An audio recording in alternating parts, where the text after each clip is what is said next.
Hey, what's up everyone? Whether you love it or whether you hate it, Ripple's XRP is still one of the hottest and most discussed coins in the cryptocurrency markets to this day.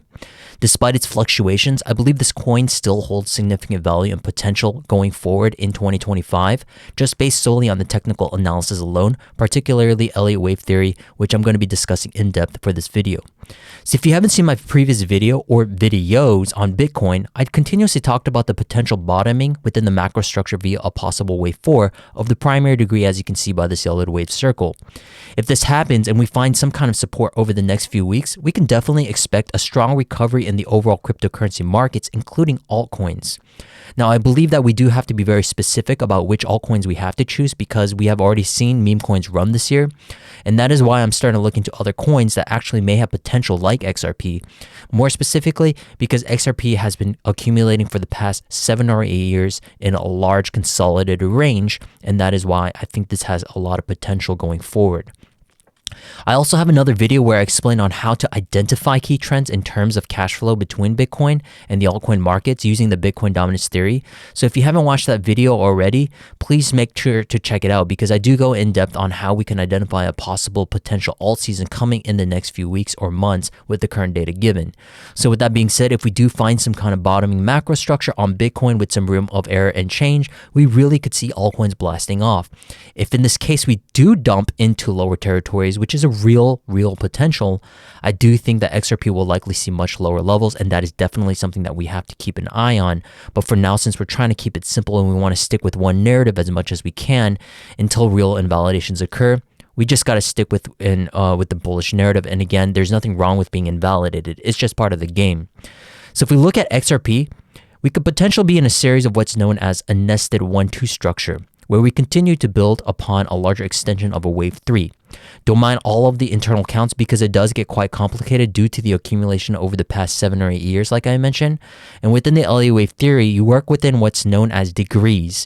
And within these degrees are specific level of wave hierarchy, which is a method to forecast the direction of the primary trend of recurring wave patterns. So these degrees are categorized waves based on their size and time frame over which they occur, ranging from the largest and most significant waves to the smaller and most detailed wave counts. So as you can see, we have the largest degree being the cycle wave 1-2 in the Roman numeral red. And then you would subsequently build on that wave 3 with smaller degrees until we get good evidence that a wave 3 of the largest degree is concluding, which is the cycle wave 3 in the Roman numeral. So understanding and identifying these degrees allows us to place current market trend or market action within a larger context, and it offers a pretty good insight into potential future market moves when you are working in a larger time frame like we have here on the 1-day chart or even the 1-week chart.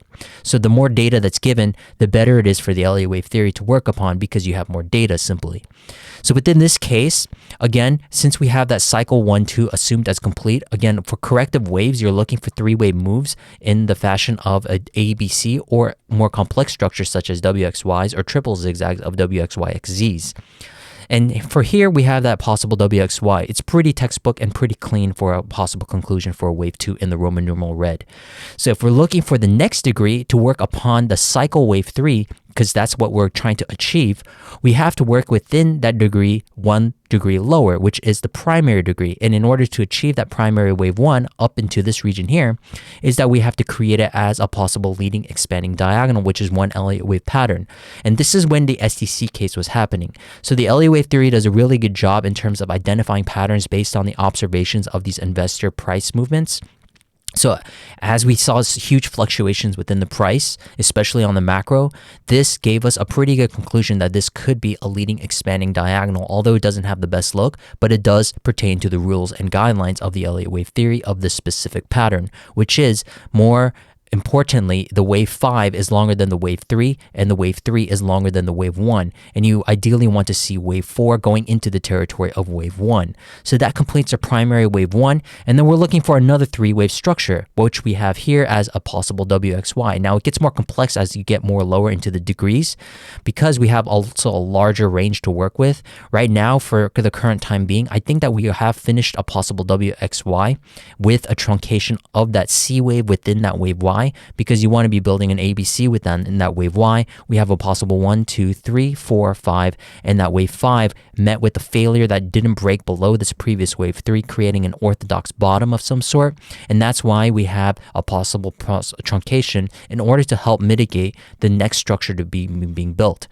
So this next structure of the smaller degree, we have seen similar nature of action in terms of price action movements of the recurring pattern of a leading expanding diagonal into an intermediate degree wave 1 here.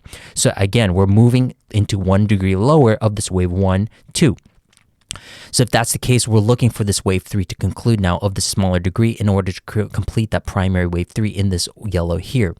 So if that's the case, this here is also in similar in nature, because we saw that fundamentally this is when the SEC case was starting to come to a conclusion. Although it didn't come to a full conclusion, investor confidence came back into the market, and that's why we saw strong reactions within the markets and why we saw these overlaps. And the same idea here pertains to this idea here, the observations being occurred from the Elliott Wave Theory. That same pattern of the leading expanding diagonal applies here as well, going into that intermediate wave 1. So if that's the case, we're looking for another 3-wave structure just like we saw over here and over here. And the idea here, it remains the same. I do think that we have a possible conclusion being very soon. And if not, that invalidation is going to be very crucial for the next possible step, because if that invalidation occurs, we have to go back and revert to the 1 larger degree for this primary wave 2 to be invalidated at the hard invalidation level. So if we have this WXY being completed almost here, we have a possible 1, 2, 3, 4, 5, and also very, very complex structure here. We have a 1, 2, 3, 4 of a triangle, and then another ending expanding diagonal going into a 5th wave of a wave C, of a wave Y, of a wave 2. So if that's the case, what are we looking for? As long as we're not invalidating these levels of a wave 2, because remember, wave 2s will be invalidated once it breaches the origin of wave 1 of the wave move of this degree. So if we do breach these levels, we have to revert back to that higher degree, like I have said. So if that's the case, our main expectations, just based on the theory alone, is that we're looking for the next possible move up as a wave 3. And if that's the case, we're going to be looking to complete this wave 3, 4, 5 of this intermediate degree, and that'll complete the wave 3 of the primary degree. And then we'll look for another 3-wave structure down for wave 4, 5 into the finally wave 3 of the cycle degree that could be potentially bringing us to massive high levels that we have never seen for XRP. So if that's one possible count, what is another way we can look at this? How can we organize this a little bit easier? If we have another potential corrective pattern in the making, we have a potential what's going to be looking like a triangle here. Now, a triangle is extremely difficult. We have seen these triangle patterns fail often, especially for Bitcoin. I've tried to predict triangles, and more often than not, they have failed.